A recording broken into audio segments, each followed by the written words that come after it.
Cool. So, wow, I'm always kind of excited. I can feel it when I'm, going through these classes. I can feel it. I listened to the previous ones. I was like, okay, here we start. So I got my energy going. I've responded, and going back to this. LYD being the basic course of bringing bring you further into the experiment, into the experiment and observing the experiences through that. So I can really feel it, like it's more about this I don't know, just being present, but this experiencing and realizing who I am, through again these filters of the human design. So it's kind of bigger, if I may put it that way, or maybe more important than the actual knowledge. Like just this fact comes in mind when I just feel my body, you know. I can speak about these manifesting generators, the motors and everything, but this realization of this moment now, when I've responded to the class, and now I can actually share what it's like to be a manifesting generator by just simply sharing, like I'm alone. I'm alone in my aura, and I got my energy buzzing through me, move all the motors to the throat. So I get a chance to learn. My mind get a chance to observe the experience. That's basically what goes through human design in a way, kind of. On the path of making decision through our body, navigating without resistance. So the mind can be useful for observing our experience and sharing it. That's the whole point. Yeah, that's the whole point. Regardless, again, that's the way I see it, the way I experience it. And my mind, by the way, is excited. The mind loves to play, and wow, great! Oh, it's, another candy. Oh, this is the experience like this. This is like that. Maybe I'll share another experiment that I'm personally doing. Maybe at the end. So just to see it, it's really about that. It's just some sort of framework through the knowledge, but it's merely a framework. It's still about observing your experience, or experiencing it, where it is it correct for you, and use the mind in the right way. Like, great. So we continue on the journey today with the 9 centers. We crossed through, we cruised through 3 types already: the generator, and the manifester, and the projector. And before we go, and we kind of briefly touch, since there's no reflector here, we briefly touch the reflector. I actually want to start with the 9 centers, So there's a perhaps better reference to what actually the projector is lacking. Not in the sense that he needs to have it, but that's the mechanics. But he doesn't have that. So when we'll go back to the reflector, there will be another sense of the 9 centers. So the 9 centers, you can see here 2 graphs, right? Can you tell me the types of each graph? On the left, it's a reflector. Uh-huh. And on the right, it is a manifesting generator. Mm-hmm. or simply generator? Yeah, manifesting generator was it's a good one. Although it's again, generator is a generator, Yeah. manifesting capacity or pure, okay? But just to see like these counterpoints, yeah. And can you tell me the inner authority of that generator, that manifesting generator? Yeah, the solar plexus. Mm-hmm. Yeah, and the solar plexus represents The emotions. Great. So just to see, yeah. Again, this is an example of a chart, and even this defined emotional manifest generator that again he have, in this case he has about maybe 10 channels, 6, 9, 10 channels, which is pretty much. I have 9 channels defined, and just to see that the minimum would be a 5 channels. That's also pretty much of an energy. You have to connect at least 2 centers, yeah. So it would mean like 9 channels, minimum of 5 channels. Just some kind of slight touch on that. But just wait, five channels, but in the context of that particular graph, right? Here there are 10. Yeah, yes, the integration there with the individuality brings 6 channels on the left side, and then there's 3 others. It's really not the main point now that I want to touch. But by the way, just looking at it, I'll give some time for questions in a moment. Okay. And just to look at it from also the openness. So even this emotional manifesting generator is very open. Yeah, it's got the 1, 2, 3, 4, 5, 6, 7, 8, 9, 10, 11, 12, 13, 14, 15 channels. Well, 16. Yeah, if he has I count here 15 channels. There should be 16, 36 channels. So he has 16 channels open. Yeah, that's pretty much like how open it still is. Now, what I more wanted to put the attention in is that life force in the world. Yeah, we are in a totality. In a totality, yeah, we have all centers defined, all channels defined.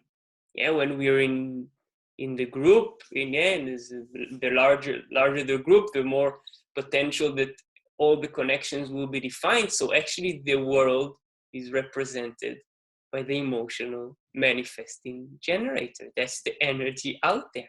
Yeah. Again, and I'm that's the energy that is out there in the context. In the not self context, people are not acting like that. Yeah, they're not waiting to respond before manifesting. Yeah, but just to see that this energy. Now,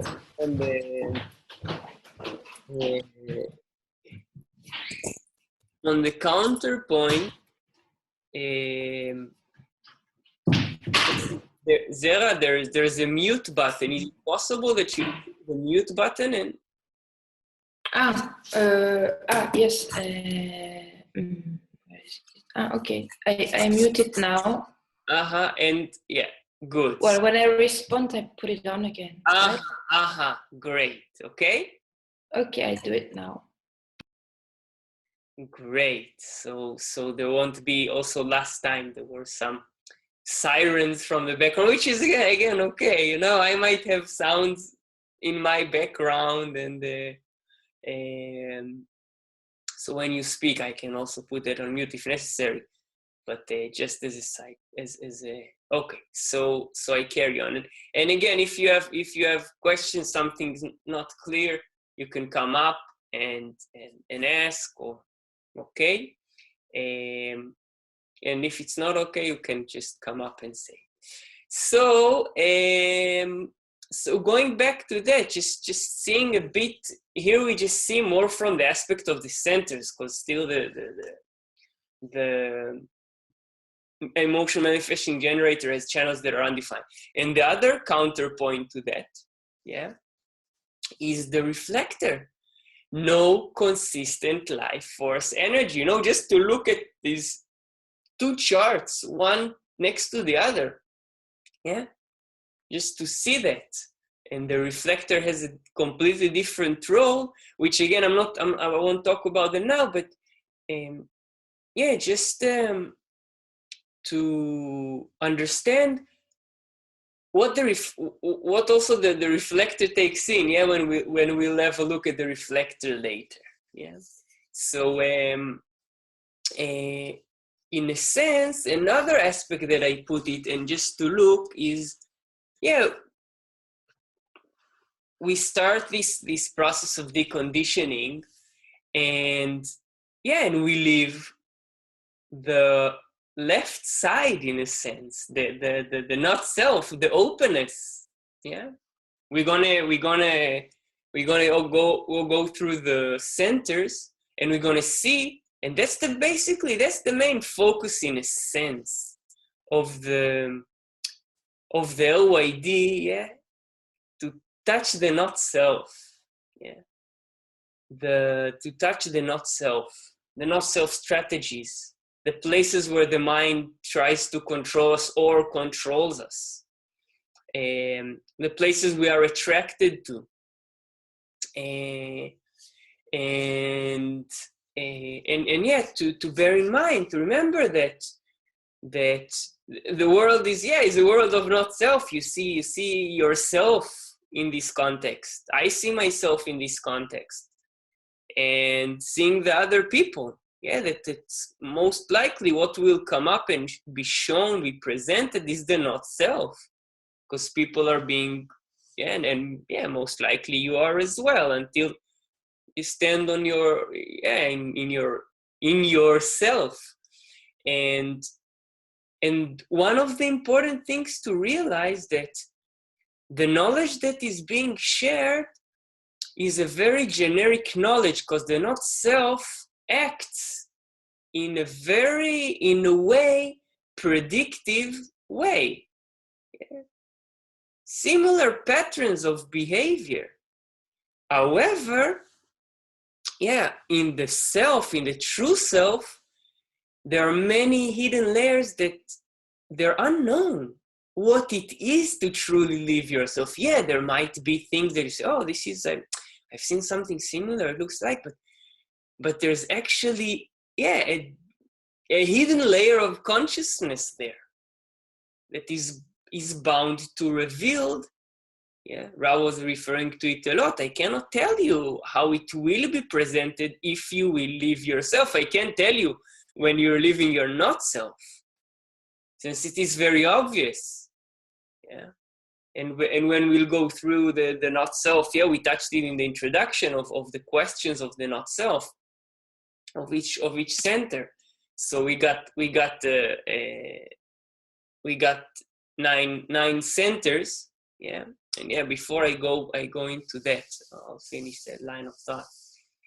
So we had these 9 questions of the not self of each center, very generic questions to help observe, yeah, because that's what's funny with the mind. It's doing something and observes its pattern, and yeah, it talks about itself. It's a very funny process. So really, to bear in mind this deconditioning process that we go through, of not being ruled and moved through, navigate through our not self, but actually discovering what is this self. Yeah, what is this definition that we have that is unique? Yeah, and then we get a chance to look through the windows of the not self, which are interesting. Yeah? I have an open head. I take in inspiration. Yeah? I have a almost boundless capacity for that. It doesn't control my decisions, but I do take it in, and I don't get confused by other people's questions and confusion, doubts, and I'm not also in a pressure to know. Yeah, I'm kind of talking out the things of the head center, or the solar plexus. Yeah, I'm taking it in, juicy. Yeah, okay, it feels like this. Oh wow, it's this sadness, something juicy feels inside of me, or this excitement, and I take it in, and I don't make decisions anymore from that. Yeah, I can just look at that. So going back, we touched in the introduction, so we got 9 motors. We got 9 centers of energy that's flowing through us. And again, whenever there's a channel connecting, it's like this electric circuit. Yeah, it streams a certain type of electricity, of life force between these 2 channels. Now we got 2 pressure centers. We got the head and the root.